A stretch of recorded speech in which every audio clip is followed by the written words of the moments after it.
Hello world, I am Sanjay Malik and I love flow cytometry. So do I love to talk about flow cytometry. So in this series of video lectures, I'll be talking about, in today's lecture, I'll be talking about the components of a flow cytometer or the anatomy of a flow cytometer. What are all there in a flow cytometer to tell us what it is about. Okay, so flow cytometry. So this is part 3 of the series, and here I'll be talking about anatomy of flow cytometer.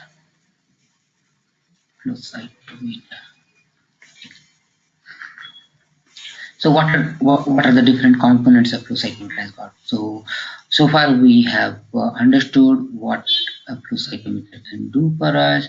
A flow cytometer can study particles. It can do measurement of particles. It can do multiple different parametric measurement of particles, and it talks about scatter of the particles, scattering property of the particle, fluorescence associated to the particles, and on the basis of the fluorescence associated, what are the information that we can derive from particles. Okay. So in order to do this, in order to generate the scatter, in order to generate the fluorescence, in order to collect the signals coming from the particles, flow cytometer has got certain components. Okay, so the flow cytometer has got 3 major components: the fluidics, optics. Flow cytometer is an optical instrument. It uses light and electronics. Okay, so it generates a huge volume of information, and it generates the huge volume of information, and in order to capture the information, in order to appreciate the information, we need advanced electronics to appreciate it, because at that high speed, no matter how superhuman we are, we may not be able to appreciate it. So let's start with a general overview of flow cytometer. What is all there? So what are there in the flow cytometer? Okay, flow cytometer. What are there? Okay, what are there in the flow cytometer? So there are. So in order to study particles, specifically particles in suspension, okay, so the whole instrument works on a fluid-based system. So the particles have to be, we have a sample. Okay, so in the sample there are cells of particle suspension. In order to study these particles, we need to allow these particles to flow into a system. Okay, so we need to flow it into a system, and we need to bring it to a point of interrogation where it gets illuminated. Okay, that is something called a flow cell. Okay, so we have to take particles to a flow cell, and then we have to have certain mechanism in place where the particles are focused onto something called flow cell, and in the flow cell, okay, we illuminate the particles. Okay, in order to get the particles into the flow cell and get appropriately illuminated, we need something called the fluidics. Okay, so the fluidic system comes in handy. So the fluidics here has got 2 fluidics: the sample fluid, okay, so where the cells are suspended, and a sheath component, okay, a sheath fluid. Okay. So there is a sheath container. Okay, there is a compartment of sheath fluid. Okay, so it is sheath and it is sample.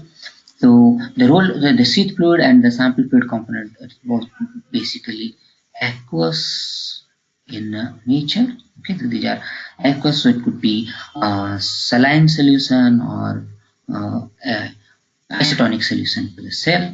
Okay, and there are mechanisms to drive this fluid, because fluids need to be driven into the flow cell against the gravity, and even the gravity is not enough to drive it into the narrow chambers of the flow cytometer. Okay, so there is a pump system. Okay, we can say pump or pressure.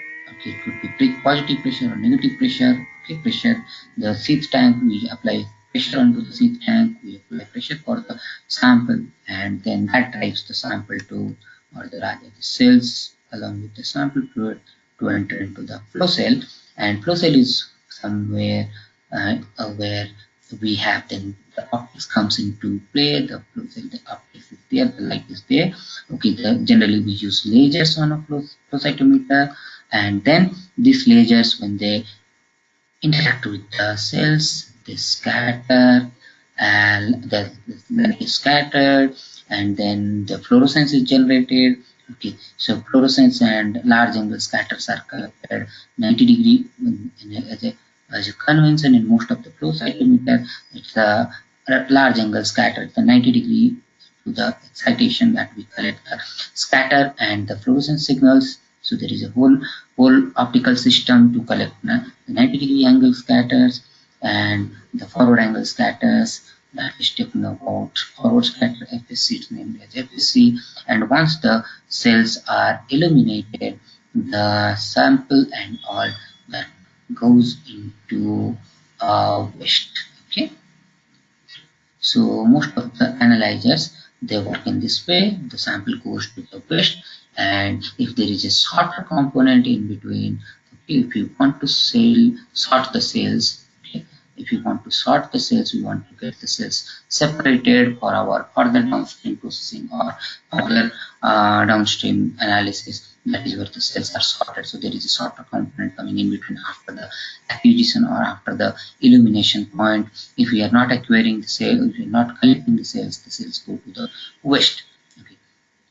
So this is a general overview of what are the components that is there, and the electronics comes after the detection point. Okay, once the sample, once the signals, or once the light is reaching the detectors, from the detectors it goes to, so from the detector, the signals, they go to something called the computer. The electronics part comes into play. Okay, so the electronics convert the signals into digital signals, and the analog signals are converted into a digital signal, and finally they are, okay, displayed onto the computer. Okay, so they're displayed on the computer, and we use the computer software to analyze the information generated in the whole process. Okay, so let's take take the different components. Let's go into the different components in relatively greater details, starting with the fluidics. Okay.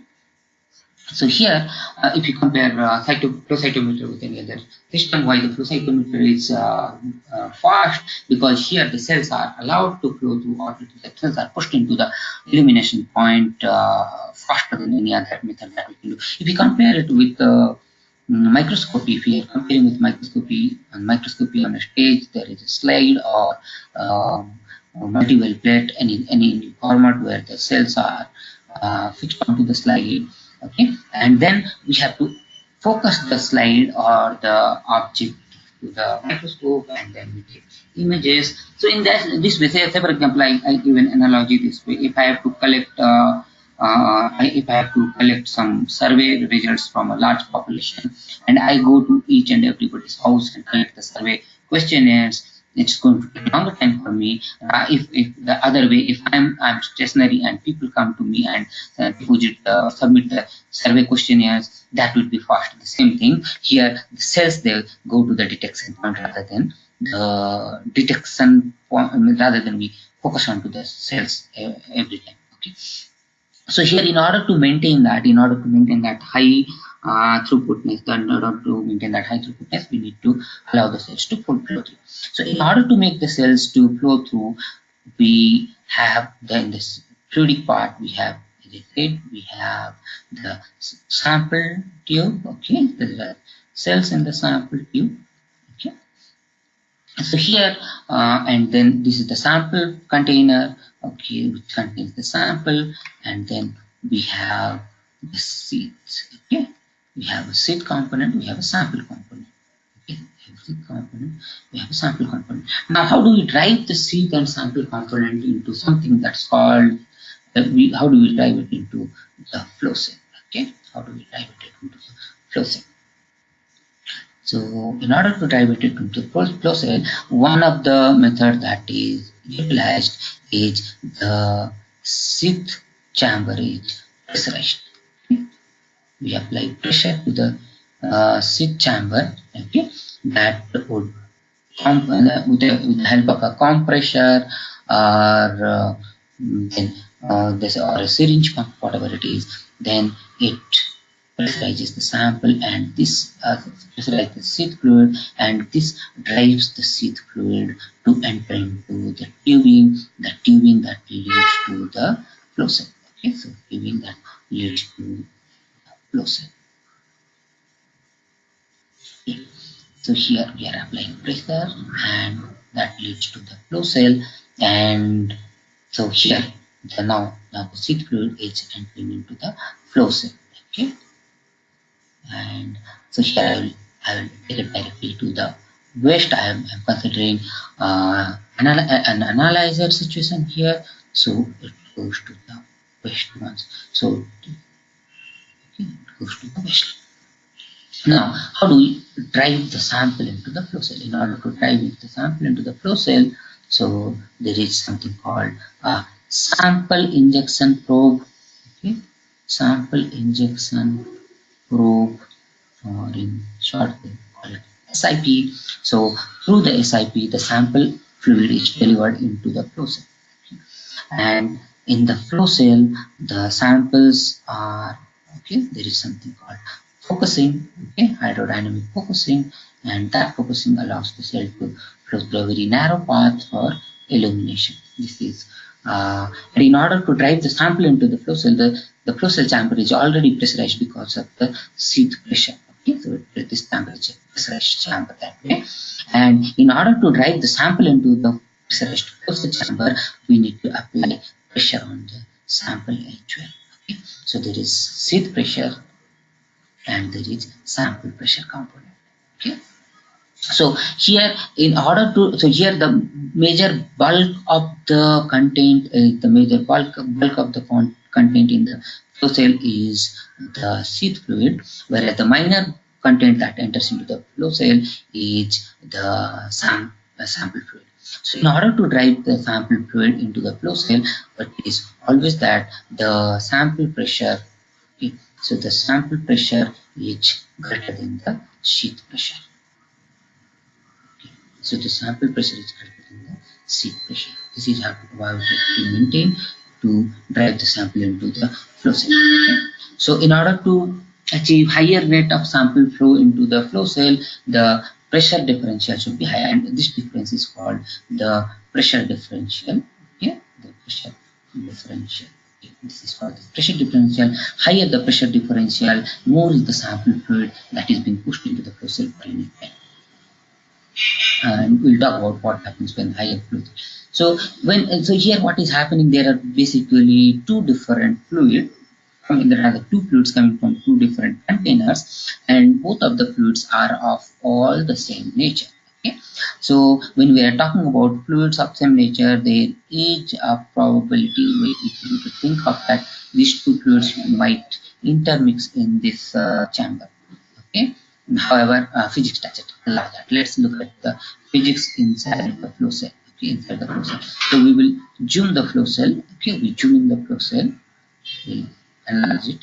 Okay, so let's analyze the flow cell, how it looks like, and the seed fluid is entering into the flow cell here, and the sample is entering into the flow cell through the sample injection tube or sample injection port SIP, and here the sample is.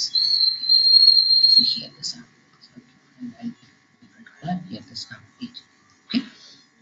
So here, the role of fluidics is to focus the cells, okay, to allow the cell or to rather to lead the cell into a very stringent focus point where the laser is illuminated. So on flow cytometry, the focus point is fixed. Okay, so we have a fixed focus point, and what we do, we ensure the cells are passing through the fixed focused laser each and every time. That's how we don't have to do the focusing like a microscope. It's all pre-focused and just.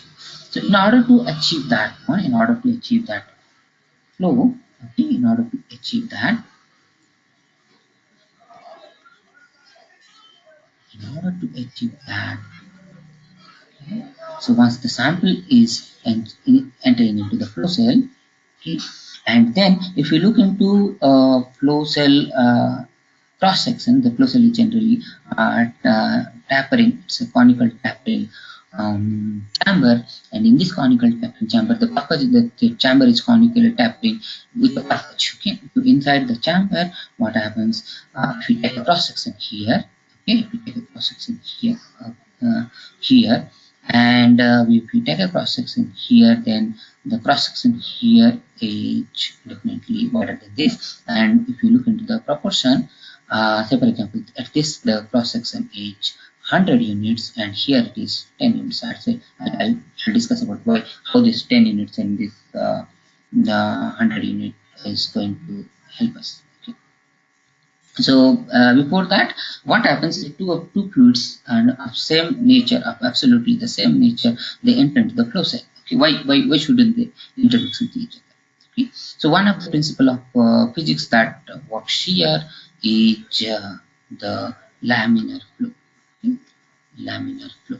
So when two fluids, okay, by laminar flow, what we understand when two fluids are flowing together in a narrow confinement. Okay, so here there are two things: narrow confinement, two fluids. Okay, two fluids, they are flowing into a narrow confinement. They could either they intermix or they don't intermix. In laminar condition, they don't intermix, and in a turbulent flow condition, okay, in a turbulent flow condition, they would intermix with each other. So here, in order to maintain that laminar flow, that means there are two fluids flowing. Okay, so there are two fluids flowing, and because of the laminar flow nature, these two fluids are not intermixing with each other, and so they would tend to maintain their position. Okay, they would tend to maintain their position, although the two fluids are flowing physically together, but still they are not intermixing, and the laminar flow is governed by something called Reynolds number. I'm not going to discuss what is Reynolds number. However, when a certain, and this Reynolds number depends on the cross section of the channel, okay, on the cross section of the channel and viscosity of the fluids. Okay, viscosity of the fluids. If the cross section of the chamber is wider, than the viscosity of the fluid required to maintain a laminar flow need to be higher. But when we are considering aqueous fluids, then having a narrow chamber, a narrow cross section of the flow cell would ensure that even if the viscosity is low, the fluids are not intermixing. That's what is the laminar flow is playing a role. Okay, and as these two fluids are not intermixing, that means they would tend to maintain their position. They would tend to maintain their position. They would fight for their position. Now, coming to the flow cell cross section, I was talking about at this position, this flow cell, the cross section is set for 100, and at this the flow cell cross section is 10 units. Now, when the two fluids are flowing from here along this direction as the two fluids are flowing, and both the fluids are not intermixing with each other, when they are flowing and not intermixing with each other, then the cross section is slowly, gradually decreasing. In such case, what happens? Both the fluids would tend to maintain their position. They would fight to maintain their position, and they would capture proportionate position for them. So that means when the cross section here for the total cross section is 100 units and the sample cross section is, say, for example, 10 units, when the total cross section becomes 10 units, then proportionately the sample cross section or sample would tend to be 1 unit. Okay, so here the sample is 1 unit, sample cross section is 1 unit. So why is it required at all? Okay, why do we need to have a, and this focusing is called hydrodynamic focusing. Okay, this focusing is called hydrodynamic focusing. So how the hydrodynamic focusing is going to help us? So if you consider the cells, okay, if you consider the cells, we consider that, for example, the cells are 10 units in diameter. Okay, so let's consider the cells are 8 to 10 units in diameter. And if this is the situation, then we can have a situation where there is multiple cells occupying are in the same cross section. In same cross section, there is a chance that there is multiple cells, and that too, if you are focusing onto this, then the cells are at a different depth or different level of focus. Okay? Then in such case, we cannot efficiently focus individual cells or individual particles. However, when this is the scenario when we are having the cells, so the cells are now forced to align. Okay, so the cells are now forced to align. Okay, and in this situation, narrow confinement is continuing. That means my cells are now forced to. Okay, since these two fluids are not intermixing, my cells are not going into the sheath, so they are not deviating into the sheath region, the fluid, the area taken by the sheath fluid. So my cells are now focused. The cells are forced to go through a very narrow confinement. Okay. And this interrogation point is fixed. This is pre-aligned and prefixed. So each and every cell that is passing through this point, they are optimal. They are equivalently illuminated. Okay? They are equivalently illuminated. So the flow cell ensures the cells to be aligned. So now I was talking about the flow cell and the sheath fluid and the sample fluid differential. There is differences in the sheath and sample fluid. There is differences in the sheath and sample. Okay.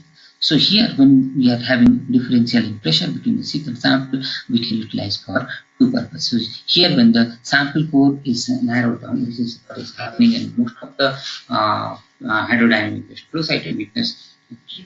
So if we wish to push more sample into the flow cell, depending if the sample is dilute or if we want to acquire faster, then in this situation, this might delay the rate of flow of samples could be lower. If we wish to increase the sample flow, if we wish to increase the rate of the sample flow, then in such case, what we can do, the sheath pressure, generally we need to keep one thing in mind. Most of the or all of the flow cytometer by operating, they keep the sheath pressure constant. Okay, whatever the sheath pressure is remain constant, and the sample pressure is varied. Okay, in order to achieve higher sample flow rate into the flow cell, we increase the sample pressure. Okay. Sample pressure is increased. Okay, so it can be of different. So as we will try to push more sample into the flow cell, the differential of the sample pressure increases. So this will lead to a situation, or this will lead to a condition, something like this. This is with the narrow. This is with the low differential. Okay, this is with the low differential.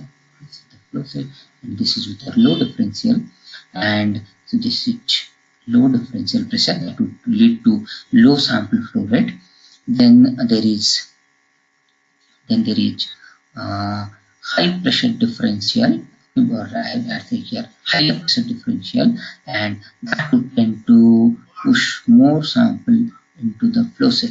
Okay, and so here, and then if you have further higher sample differential, then in such case there would be wide. So in all this situation, what is happening? Okay, so if you look into the cross section of the sample, if we take into consider then the cross section here, okay, although the cross section separation we are talking about the 10 units, okay, 10 units here, 10 units, the total cross section is 10 units here. Here the sample core tends to be, say for example, 1 unit sample. Okay, so here when we are increasing the sample, so here the core widens, for example, here it turns to be 3, and here the core further widens and 6.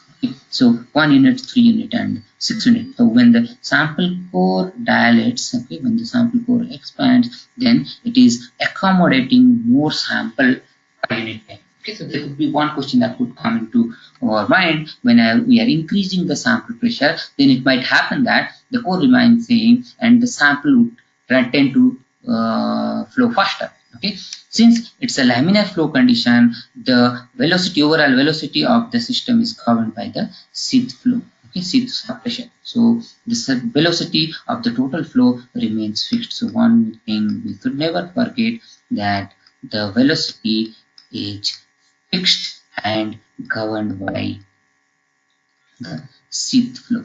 Okay, seeth flow.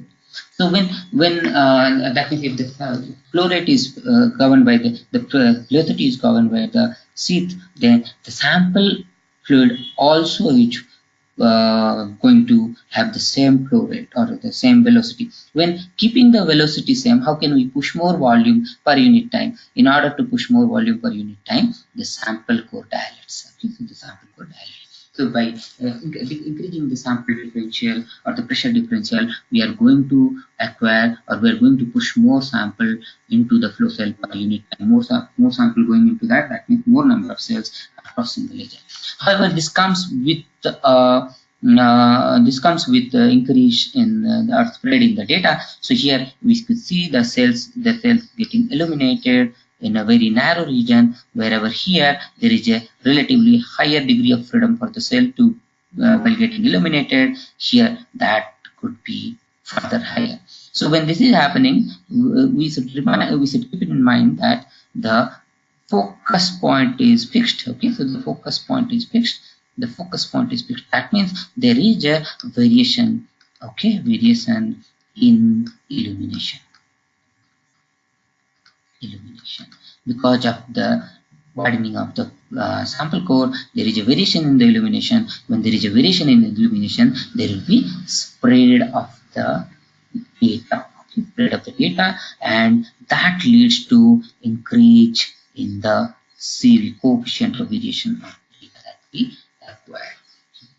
So we have to keep it in mind that in all the experiment where the coefficient of variation, the increase in CV because of the sample instrument condition is going to hamper or is going to adversely affect the sample data quality. Like say for example cell cycle analysis, where we might be looking at any blood population of 3% or 5% differences in DNA content. Then in such case, instrumental variation that leads to 8% or 10% of coefficient of variation would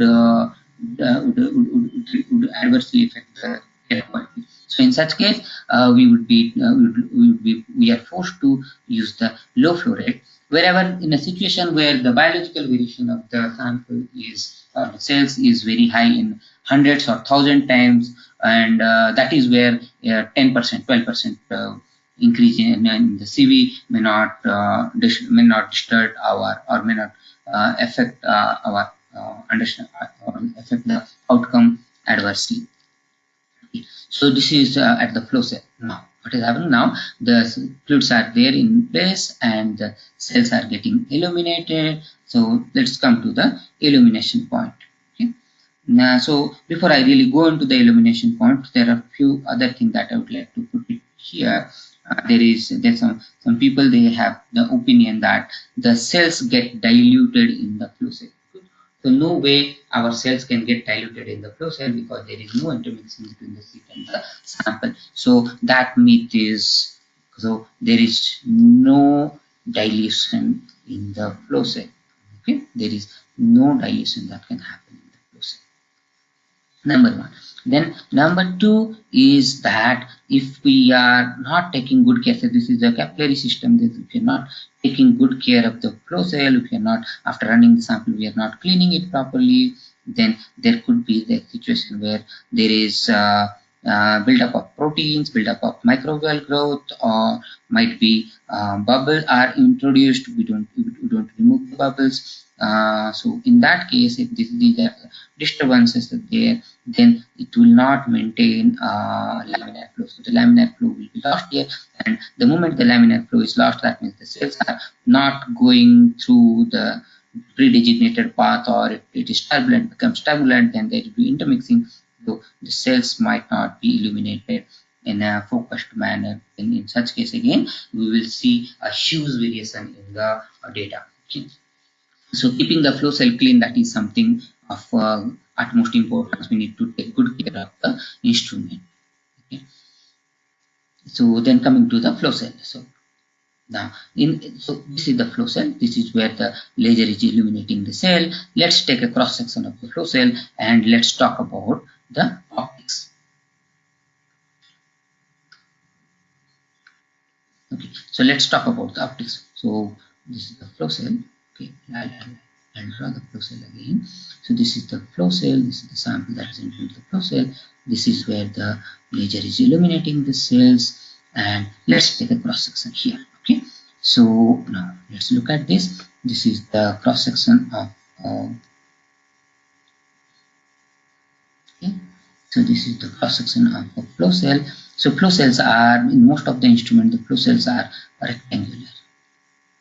Okay, rectangular, and it could be either a square shape or it could be so it would be either so either it is a square shape or it is rectangular. So this could be either of the types. There are some instruments where the cross section would be circular, okay, where the flow cell is cylindrical in nature. So here in this flow cell, then there is a laser. Okay, so here we use laser. Okay, so the laser to illuminate the cells, and the cells are allowed to pass through a very confined region. Okay, so this is the confined region of the sample core, and through which the cells would be passing. Okay, so there is a cell in the sample core, and the light will be illuminating. The laser will be illuminated. So when it comes to the laser, it comes the optics. Okay, it brings us to optics. So on a flow cytometer, optics is basically since flow cytometer optical instrument, there is something called excitation optics, okay, and emission optics. We have to excite the cells, we have to illuminate the cells, and then from the cells, the light signal that is coming, we have to collect the cell, and that light signal is going to give us information about the cell. Okay. So on flow cytometer, there are two types of things that is happening. One is scattering of light is happening. The other is fluorescence emission is happening. Okay. So on the illumination side, excitation side, we use mostly lasers. There are some instruments on which mercury arc lamp or some other source of light is used, but most of the modern flow cytometer, they use lasers. Okay. So the lasers, again, coming to the lasers, there are different types of lasers. There could be solid state lasers, diode lasers, or gas lasers. Okay. So the gas lasers are now almost obsolete. A modern instrument now they are coming with solid state laser or diode lasers. Okay, so whatever is the situation, lasers, they produce coherent light source. Okay, so they are used to produce coherent light source. Okay, so we have coherent light source because of the laser. Now the laser could be associated with the flow cell, or the laser is somewhere over here, and the laser is illuminating the sample. Okay, or the other way is when we are using multiple lasers, it could be that the lasers are placed somewhere at a distant, the laser approach is a relatively distant location, and from where there are fiber optic cables. Okay, so there are fiber optic cables that will guide the laser to the process. Okay, in between, then we need to have the laser focused onto a point where the cells are getting illuminated. In order to achieve that, we use optical devices, okay, lenses. Okay, we use optical devices. It could be lens, then prisms, lens. Okay, and with the help of this, we achieve focusing of the light onto the flow cell. Okay, so we have focusing of the light onto the flow cell, and at the focused region, because of the hydrodynamic focusing, the cells are allowed to pass through the focused region. This is how the instrument is pre-aligned. All the alignment that is done prior hand to achieve the cells getting illuminated properly each and every time. Okay, and then once the cells are getting illuminated, then there is signals are then. So once the cells are interacting, there is scatter. So in the part 2 of my lecture, I talked about how the scatter is generated and all. So here the forward scatter is collected on the forward angle. There is a detector, and this detector collects the scattering happening in the forward angle. So there is something called an obscuration bar. Okay, so this is obscuration bar. The obscuration bar that prevents the direct laser from reaching the detector, because the forward scatter detector is head on in front of the laser. So the direct laser lights are prevented from, or are restricted from entering the detector when there is no cell in the path of the laser. Only when the cells are the laser light is deviating enough or scattering enough to surpass the obscuration bar, they can reach the detector. Okay. So here the principle is, or here what happens, larger the cell is, okay, the higher the forward angle scatter, or depending on the difference in the refractive index of the cell or the particle, the higher the scatter is, the larger the higher the signal we generate from the forward scatter. So here the detector is now, it's a photo detector. More the light reaching the detector, the higher signal generated, and this will go to the electronics. I'll talk about the electrostatic. Okay, and then the side scatter and fluorescence signals are collected as in majority of the cases. It is collected large angle. It's collected at 90-degree angle to the. It is collected at 90-degree angle to the excitation. Okay. And then there is optical gel coupled optical collection objective. Okay, so there is gel coupled objective. So there is a gel coupled objective, okay, that collects the light signal and delivers it to the detection module, or delivers it to the detector module.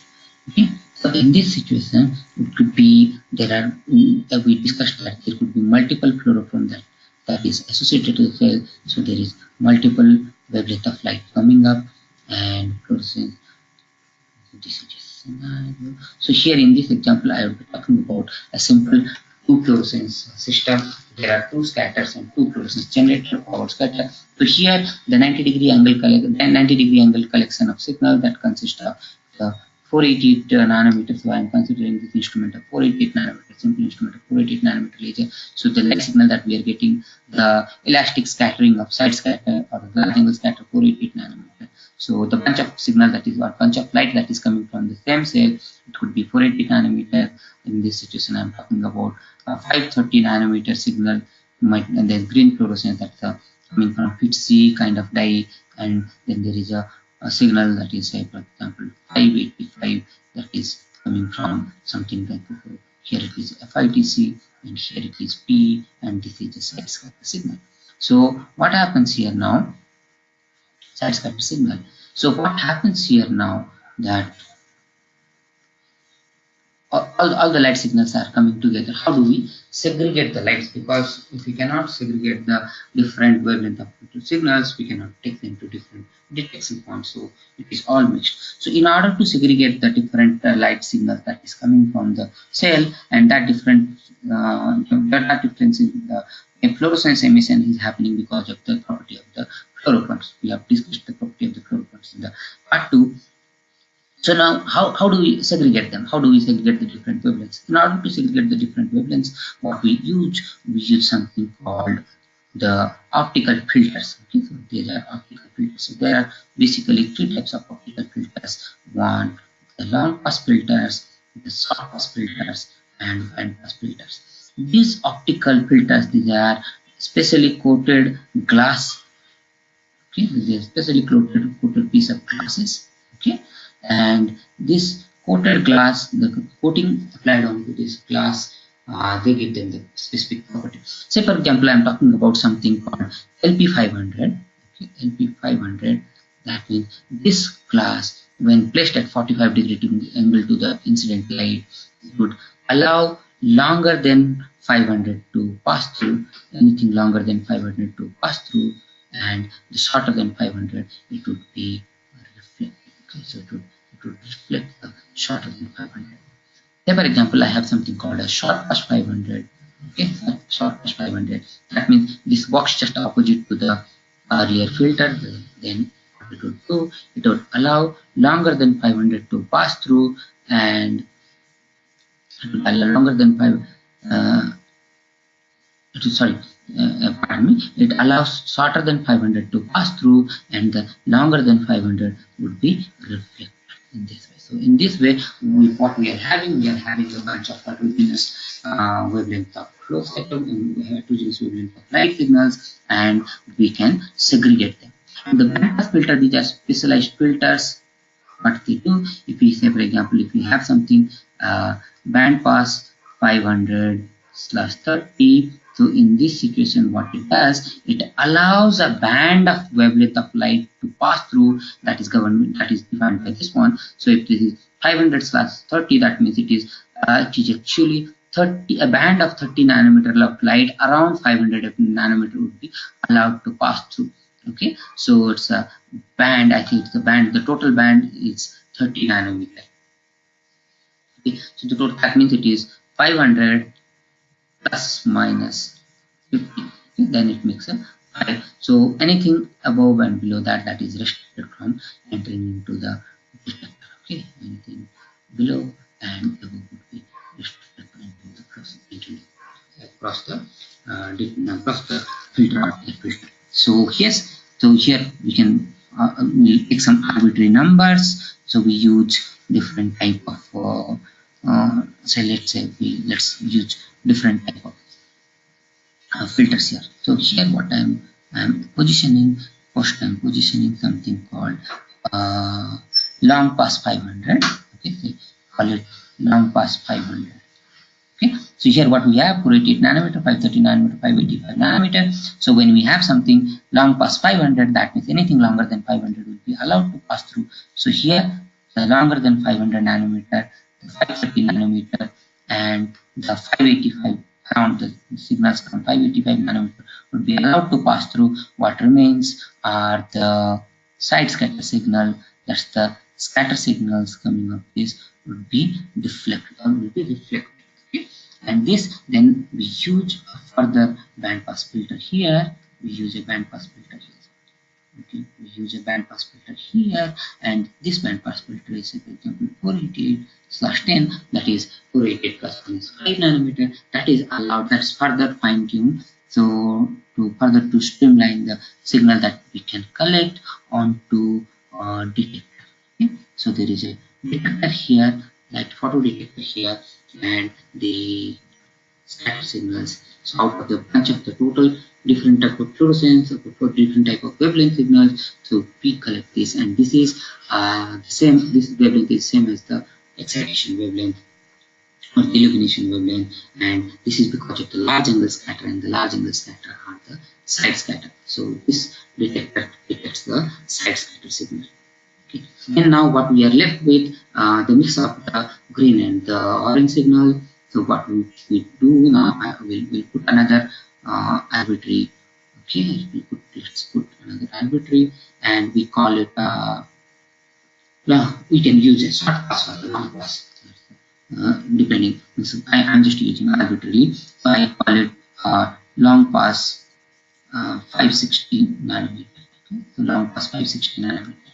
Long pass LP 560, that is long. So what happens, longer than 560 would be allowed to pass through, and the shorter than 560, that is the signal basically coming from the PTC, are reflected. So what we can do now, we use another bandpass filter here, okay, to further down the wavelength of signal reaching the detector, and it is happening here. It is 530 slash 30, so it is 30 nanometer around 530, and this is further. Okay, this goes, and then we have a detector. Okay, so the photo detector, that means more the fluorescence here, more the light reaching here. Okay, and then finally we place another bandpass filter here.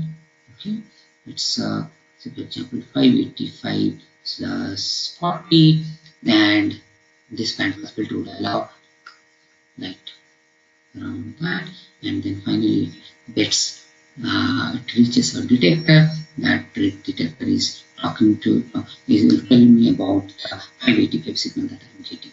Okay, so that tells me about P, this tells me about the FITC that is there in the system, this tells me about the large angle scatter, this tells me about the small angle scatter. So this tells me about relative size when all the cells are having similar refractive index, and here it is telling me about the complexity, granularity, and here we have the two different fluorescence. So this is how we are illuminating sample.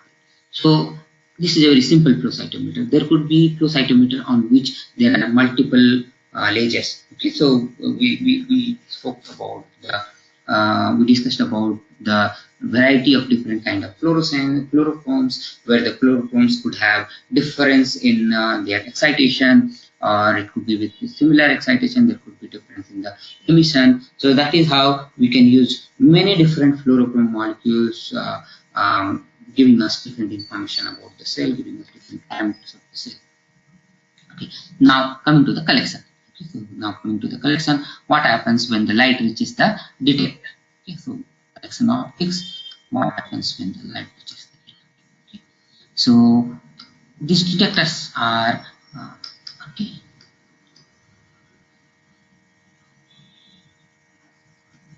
So these detectors are photoactive devices or photosensitive devices. Photosensitive devices. So these detectors are photosensitive devices. That means they respond to the light or the amount of photon reaching them. Okay. So the detectors used on flow cytometers are mostly photodiodes. Okay, and photomultiplier tubes. Nowadays there are new types of detector that is being used. It could be avalanche photodiode. Okay, avalanche photodiode, or even CCD, charge coupled devices. CCD cameras are also used. So we'll be talking mostly on perovskite, PMT, and photodiodes that is used. So what happens when photons? Okay, so when photons hit the detector, okay?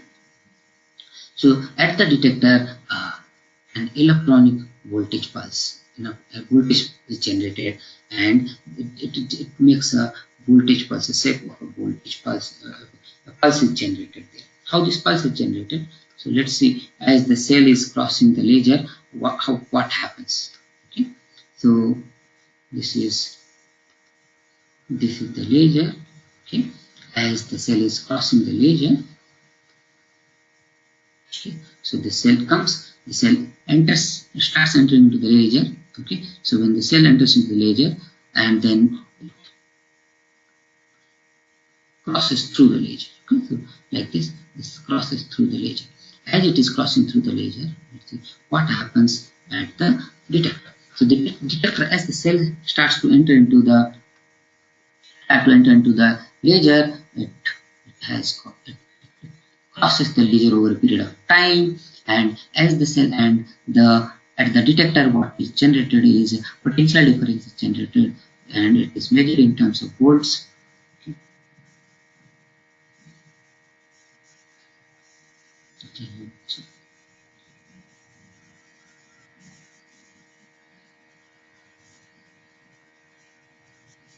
The potential difference is generated volts, and it's tracked.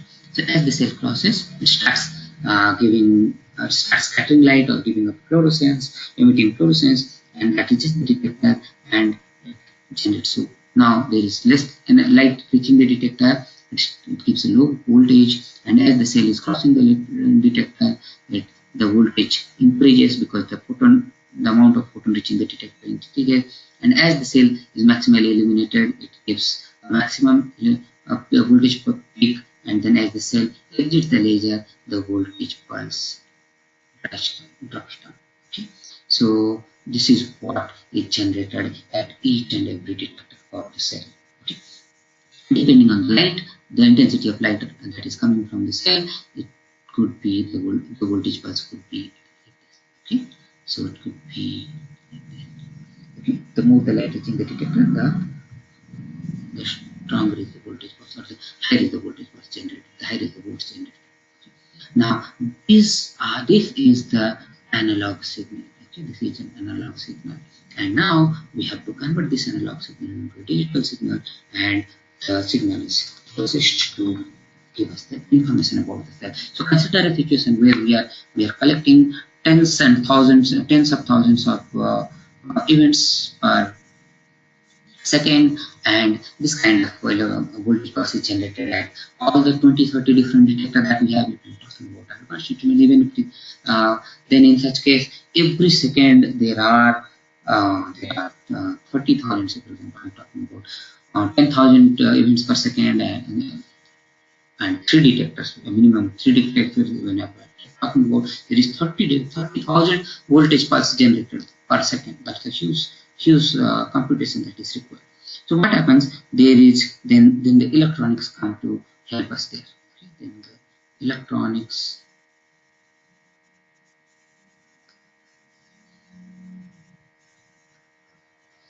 Then the electronics comes to our aid.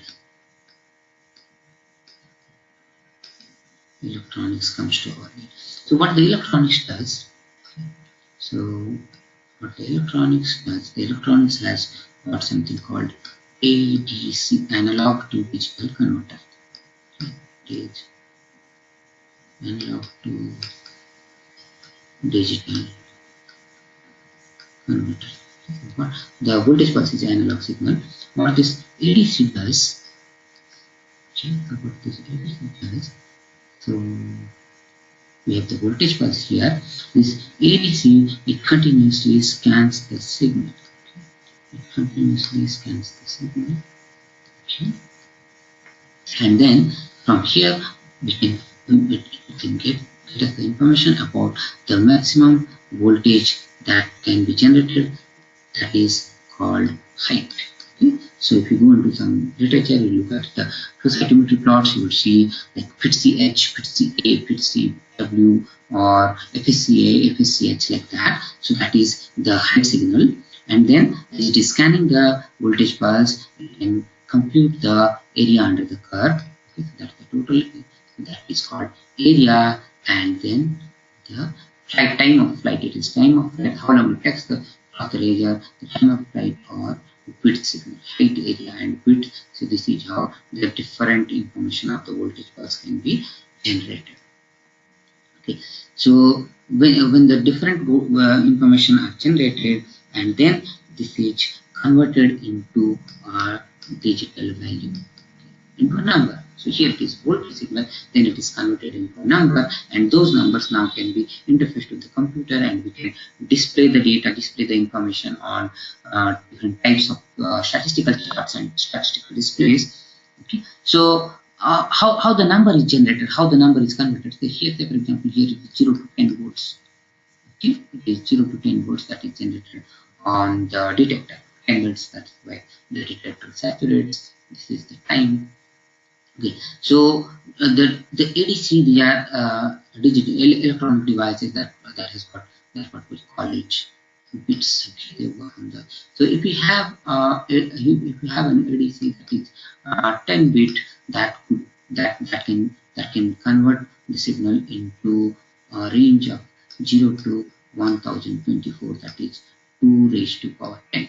I'm talking about, I'm just giving an example, 10 bit. There are instruments where there are 18 bit ADC, there are 24 bit ADC. So depending on that, it would be converting the range from 0 to 2 raised to power 18, or 0 to 2 raised to power 24, like that. So what does that mean? If I give an analogy here, then if I'm going to take somebody's height in centimeters and in millimeters. So basically, if I take this, this is the centimeter division, okay, and this is the millimeter division. Okay. So the height of the person remaining the same in centimeters, I get a relatively lower number, whereas in millimeters, I will get a higher number. Okay. However, the signal, the height of the person remains the same, but I am getting two different numbers. This also works in the same way. So, depending on the depending on the range of the ADC, so it can convert the signal of 0 to 10 volts. If it is a 10 bit ADC, then the 0 being 0 and 10 volts being 1024. Okay, so proportionately it divides the signal. If it is a 5 volt signal, I'm getting a 5 volt, then it is a 512 number. Okay, so it will convert that into a 512 number, so on and so forth. That means 10 volt gets 1024, 5 volts get 512, so on and so forth. Proportionately, the data gets converted into a number.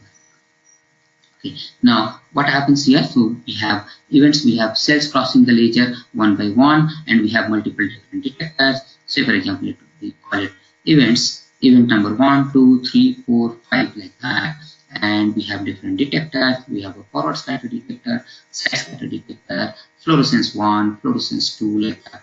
So when the cell is crossing through the laser, say for example, forward scatter detector got signal of 50, side scatter, say for example, it got 60, FL1 it got 80, FL2 it got, say for example, 800.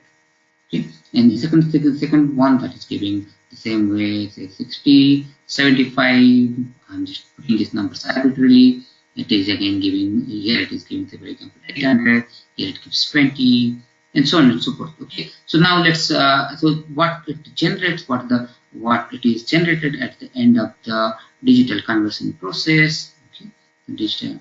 So we get it looks like a data table. Okay, we get a table of information, a table of values. Okay, so the values are displayed in the table. So once we have a table of values, what is done? We want to display that data, display that information.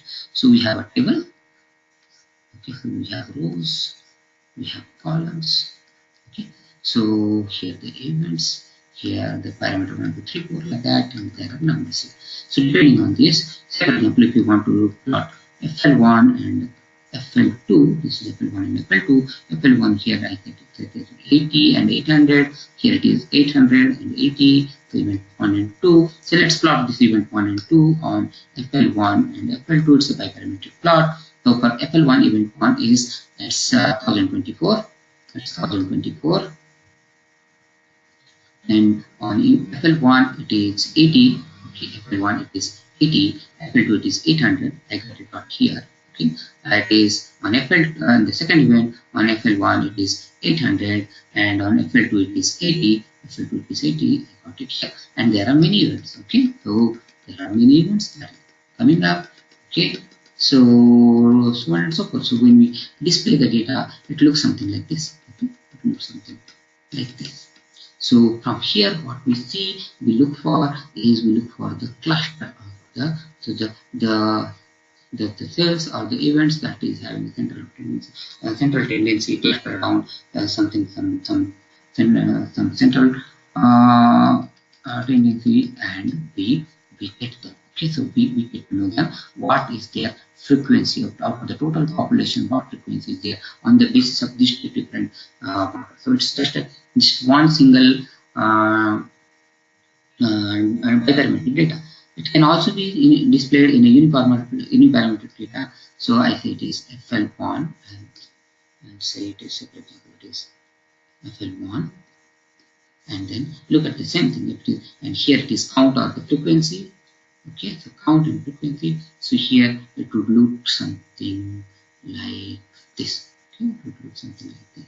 Here, this is what is at this intensity. There are, for example, here it is 200, 100. So at this intensity, there are 100 each cell. At this intensity, there are 100 cells. At this intensity, there is 100 cells. Or at this value, there are 100 cells. So like this, we have a histogram. Display. So there could be biparametric plot, uniparametric plot. Biparametric plot could be of different type. It could be dot plot, density plot, or it could be contour plot, and here it is histogram. So these are the different methods of display. That so this display has got nothing to do with what flow cytometry is. I'll put it that way, because most of people, they say it is flow cytometric plot. Even while teaching, at times we refer that as flow cytometric plot. There is nothing called a flow cytometric plot. Flow cytometry or flow cytometer generates this data table.